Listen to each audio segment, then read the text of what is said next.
কোরবানি কিভাবে কবুল হলো, এটা সিস্টেমটা কি ছিল? আগের কোরবানি কবুলের সিস্টেম বা আগের যে কোরবানি কার কবুল হয় আর কার কবুল হয় না, সেটা কোরবানির দিনই বোঝা যাইতো যে কার কোরবানি কবুল হয়েছে আর কার কোরবানি কবুল হয় নাই। এটা ওই দিনই কোরবানির দিনই বোঝা যাইত। তখন সিস্টেম ছিল হলো প্রত্যেকে যার যার কোরবানি একটা মাঠের মধ্যে রেখে আসবে, আকাশ থেকে একটা আগুন এসে সেই যার কোরবানিটাকে পুড়ে ছাই করে দিবে, তার কোরবানি কবুল হয়েছে বলে প্রমাণিত হবে। আর যার কোরবানি, যাকে আগুন স্পর্শ করলো না যার কোরবানিকে, সেই তার কোরবানি কবুল হয় নাই বলে প্রমাণিত হবে।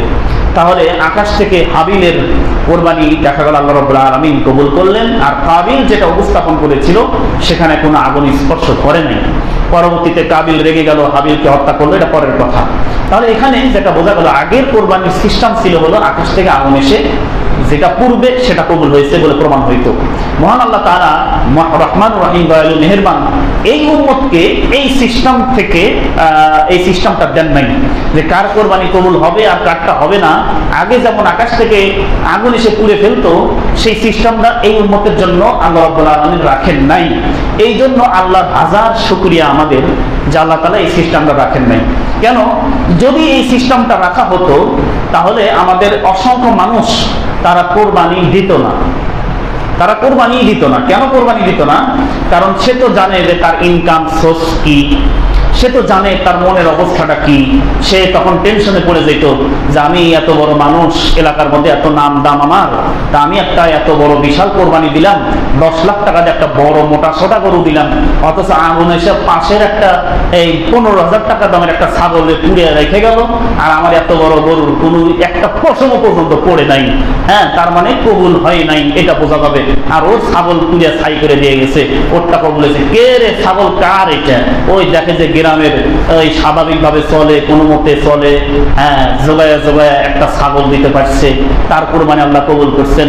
আর 10 লাখ টাকা দামের পুষ্ট বিশাল মোটা সোটা গরু, সেটা আল্লাহ তাআলা কবুল করেন নাই। কেন করে নাই? খোঁজ নিয়ে দেখছে কে, ওই যায় দেখা গেল খোঁজ নিয়ে এ একজন দুর্নীতিবাজ, এ একজন ঘুষখোর, এ একজন সুদখোর, নানান রকম ইতিহাস বাইরে যাবে, তখন একটা মুশকিল।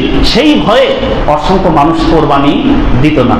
আবার দেখা গেছে যার কোরবানি কবুল হয়েছে সেই কোরবানি আবার তারও আবার আর একটা অবস্থা তৈরি হইতো, সে আবার অহংকার নিয়ে নিত, তার একটা ভাব এসে যাইতো, কিরে আমি কি আল্লাহর ওলি হয়ে গেলাম মনে হচ্ছে, আমার এলাকার মধ্যে কারো কোরবানি কবুল হয় নাই, শুধু আমারটা কবুল হয়েছে, তাহলে তো আমি আল্লাহর ওলি হয়ে গেছি। একটা ভাব নিয়ে চলতো, তার মধ্যে অহংকার চলে আসতো, এটাও একটা ক্ষতির কারণ হয়ে যাইতো। হ্যাঁ, এই জন্য আল্লাহ তাআলা যেটা করেছেন, কার কোরবানি কবুল হবে কারটা হবে না আমরা আখিরাতেই দেখতে পাবো। এই দুনিয়াতে সেটা বিচার বিশ্লেষণ করার কোনো ক্ষমতা নাই। আমরা যেন কোরবানি কবুল হয় সেই জন্য আমরা মনটাকে ঠিক করব। প্রথম কাজ মনটাকে ঠিক করা, ইখলাসুন নিয়্যাহ করতে হবে, একমাত্র আল্লাহকে রাজি খুশি করার জন্য করতে হবে। লোককে দেখানোর জন্য কত বড় কোরবানি দিলাম, পুরা জেলার মধ্যে আমার 1 নাম্বার কোরবানি, এত দামি কোরবানি কেউ দেয় নাই, পেপারে কোনো মতে যদি এসে যায় অথবা যদি কোনো নিউজে চলে আসে তাই তো কাজ, এরকম বিভিন্ন চিন্তা ভাবনা যদি থাকে তাহলে তার কোরবানি কবুল হবে না, এটি স্পষ্ট কথা। এই জন্য মনটাকে খালেস করতে হবে।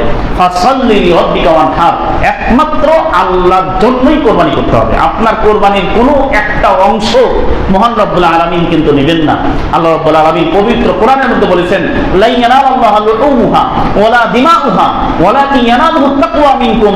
আল্লাহর কাছে এই কোরবানির গোশত পৌঁছে না, এর রক্ত পৌঁছে না, বরং পৌঁছে হলো তোমাদের মনের মধ্যে যে তাকওয়া আছে, আল্লাহর যে ভয় আছে, আল্লাহর জন্য কি পরিমাণ মনটাকে প্রস্তুত করেছেন, সেইটাই মহান রব্বুল আলামিনের কাছে পৌঁছবে।